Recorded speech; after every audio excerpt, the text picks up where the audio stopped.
उसके पहले भारत का नायक कौन? छत्रपति शिवाजी महाराज या फिर औरंगजेब? बड़ा सवाल है ये। भारत का क्या कहा आपने? भारत का नायक कौन? अच्छा, ये उस आजादी हमको कब मिली? हम लोकतंत्र मुल्क कब बने? हमारे पास कॉन्स्टिट्यूशन कब आया? कॉन्स्टिट्यूशन हमारे देखिए सर, सुनिए, हमारे पास कॉन्स्टिट्यूशन कब आया?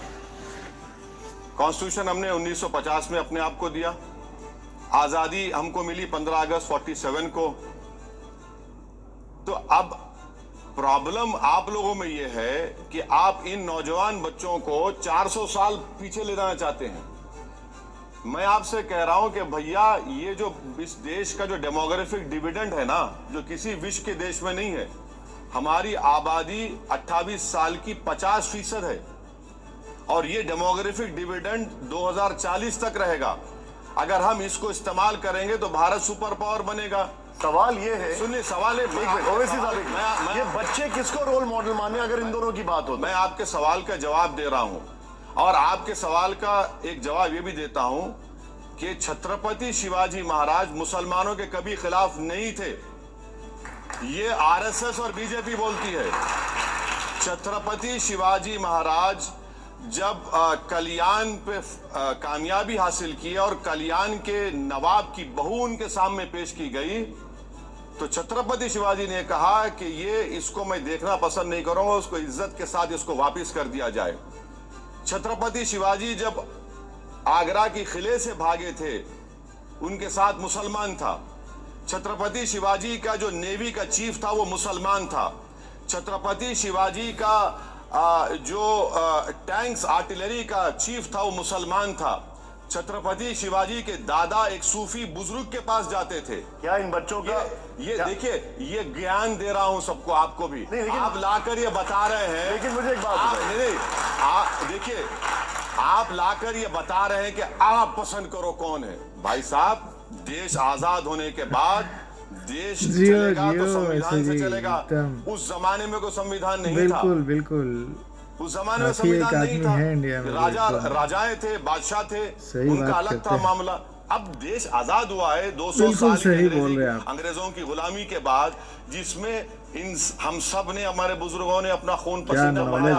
मगर संविधान का सवाल पूछा तब आपने जवाब भी नहीं दिया मुझे। हाँ, जब मैंने आपसे शरीयत और संविधान का सवाल पूछा था तो आपने मुझे जवाब ही नहीं दिया। नहीं, आपको अभी दे देता हूँ, फिर से लगा दिया सवाल। आपने बहुत अच्छा सवाल किया। सुनिए, जब संविधान बना ना 1950 में, 1937 एक्ट, 1949 एक्ट के बारे में बाबा साहब अम्बेडकर ने नहीं कहा कि निकाल दो इसको। के.एम. मुंशी ने नहीं कहा निकाल दो इसको। तो संविधान हमने बनाया, संविधान में हमने कहा कि आपको फ्रीडम ऑफ रिलीजन है। संविधान हमने बनाया और कहा कि तुम सिख रहो, अपने मजहब पर रहो, तुम मुसलमान रहो, इस्लाम पर रहो, तुम बुद्ध हो तो बुद्ध मजहब पर रहो, तुम किसी खुदा को नहीं मानते तो भी कोई बात नहीं। ये भारत है, इसको हमने बनाया। मगर बीजेपी ये करना चाहती है। नहीं, लेकिन मैं आपसे पूछ रहा हूँ, अभी बीजेपी का नहीं सवाल पूछ रहा हूँ, मैं पूछ रहा हूँ आपके लिए संविधान है या शरीयत है? आपके लिए संविधान है या शरीयत है सर? संविधान या शरीयत? आपको संविधान चुनना है या शरीयत चुनना है? संविधान ही आपको फ्रीडम ऑफ रिलीजन देता है। संविधान ही आपको आर्टिकल 25 देता है, 26 देता है, 29 सुन लीजिए, 29 देता है, राइट टू इक्वालिटी देता है, राइट टू लाइफ देता है, आर्टिकल 19 देता है। अब ये प्रॉब्लम टीवी के एंकर से ये है कि मुसलमान देखते कि उनको मेरी वफादारी पर शक हो जाता है। मुझे कोई शक नहीं, सुनिए, मुझे कोई शक नहीं। अंडमान में सबसे पहला कैदी कौन गया था? उसका नाम मौलवी इस्माइल था, वो हैदराबाद से गए थे, सबसे पहला जाने वाला मुसलमान। अब अगर आज मौलवी इस्माइल यहां पर आ जाएंगे तो उनसे सवाल करेंगे आप ये? ठीक है, अब उस विषय पे आता हूं। वैसे उससे पहले एक जोरदार तालियां हो जाए जो